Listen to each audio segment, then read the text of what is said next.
Usa ka barangay sa tubod Lanao del Norte gi-lockdown human nasayrang dunay positibong kaso sa COVID-19 sa lugar. Ani ang detalye. Nagpagawas na og executive order si Mayor Leoncio Bagol sa tubod Lanao del Norte nga i-lockdown una ang barangay Malingaw human migulaan ang resulta sa usa ka PUI nga positibo na kini sa COVID-19.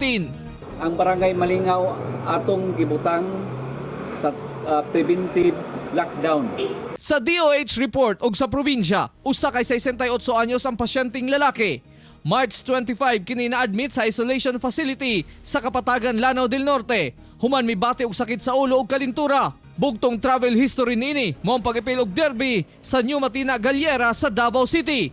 Sa karon, anaa kini sa Northern Mindanao Medical Center sa Cagayan de Oro City. Mga lumulupyo sa Lanao del Norte, subo ko kamong pahibalon nga aduna nakitay konfirmadong kaso sa COVID-19 dinhi sa atong probinsya. Gimanduan karon ang kapulisan nga striktong ipatuman ang lockdown sa Malingaw, pero kamatik nang mingaw na usab ang ubang barangay sa tubod tungod gipatuman na usab ang community quarantine. Strict implementation yun nato dato na ang tanang mga Malingaw is strict stay home. Sa karon ongoing ang pag-disinfect sa tibok lungsod.